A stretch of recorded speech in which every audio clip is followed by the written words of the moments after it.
We are in Texas with a nice little teeny bottle of fortified Picpoul. So the reason it's fortified, which means that's why it's a little bit smaller. Normally that means it's higher alcohol, which it is. It's 14.2%, but obviously it's not like the sherries of the world with fortified wines. It's just headed in that direction versus really going all the way there. So this one's called Apera or Apera, not really sure how to say it. Out of Texas with Southold Farm and Cellars. It is 100% Picpoul from 2017. And yeah, it's fortified. So that will make it a little bit different about what we're going to do with it. And also why, you don't need to probably have quite as much as like a regular Picpoul.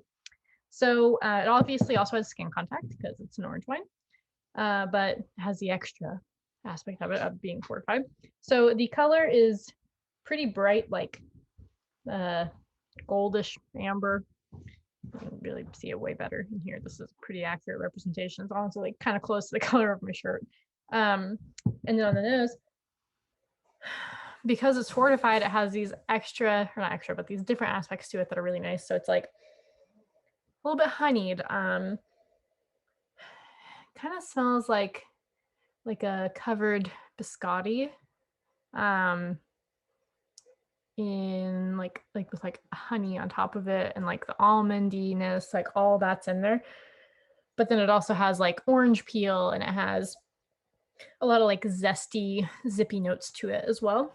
So it's just got this really lovely, like bright, but also, like fortified and complex aspect to it, I guess.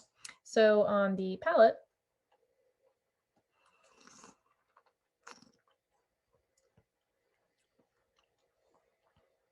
ooh, it is very acidic, which is great for when a wine is fortified. So that is like lingering.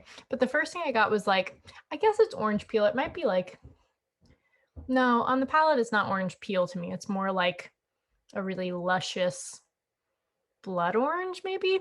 And then it's just like the acidity is like really lingers with you in a really nice way.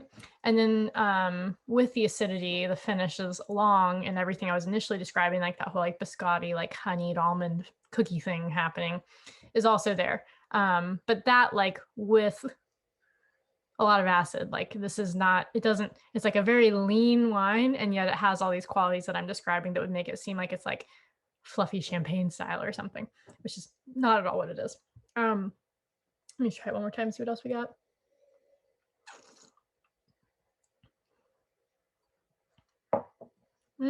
It's like, damn, it's like tart at the beginning too. It's like sour apple plus like that really luscious orange I was just talking about.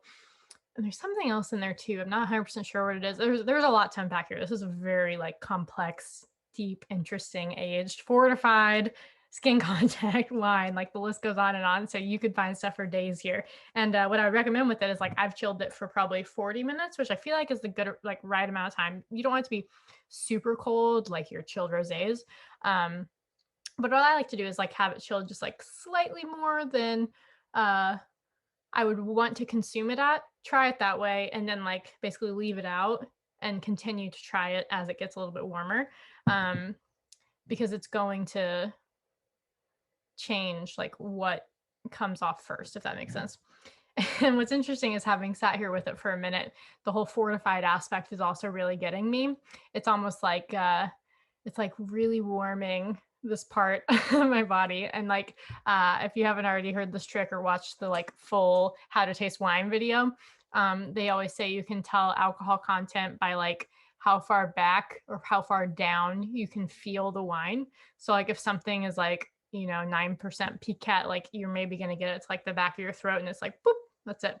Versus with like, I mean, like if you've had whiskey or vodka or a shot of literally anything that's like super high alcohol, it just goes whoosh, and they say it like, it burns and it's like in here.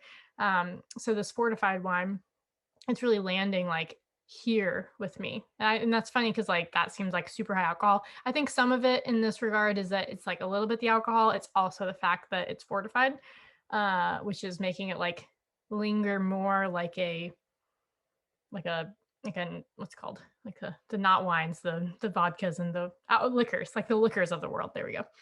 So yeah, so this is just a really cool, like different example of what orange wine can be. So as far as pairings go for this, it's not something you want to just casually open. It is very specific. And I mean, it's funny because I was describing like, biscotti with it. And like a lot of times that works. Like I mean, fortified wines for the most part are meant to be like after dinner drinks. And it's interesting. I think I'm guessing there's some play on like it being called Apera and like aperitif drinks. Um, which I guess sometimes you have them before, sometimes before, but you can also have them after. Um, and it's super acidic, and again, because it has this honeyed note, because it has like almondy, like there's a reason that they do that for after the meal because it's like could be really nice with desserts. Um, so just generally dessert, whatever you have interest in, but obviously if anything has like honeyed aspects or like a nutty like pecan tart or something, like that's gonna be really great. um that's like my best recommendation for where to put this. It's honestly also like a small fun little bottle that like is just fun to open and like lead conversation with people about, like for all the like nat or even just wine nerds generally, but natty wine nerds in particular, pulling out like a teeny bottle of uh fortified Picpoul from Texas and having everyone try a little bit and discuss. That's I don't know, that's my idea of a really fun party, but maybe that's just me. It should last a little bit longer. Again, though, if you're just you enjoying it, I definitely recommend doing your whole Corvan thing. Like I've had this one and had like tastes of it 3 times now, I think, when I first picked it for the club, and then to show some of my friends, and then now for this video. And it's not something that the reason it's small is it's not something that you need to sit down and drink a ton of. Like it's a really interesting, like you can get like your cute little glass for it just like right at the end of the meal or whatever. Like that's where it like is best suited. Well, I hope that that's exactly what you do with it, and it should last for quite a long time. So if you don't have that moment coming up anytime soon, feel free to just cellar it and keep it for a couple of years, and it'll probably be even more interesting by then. So enjoy.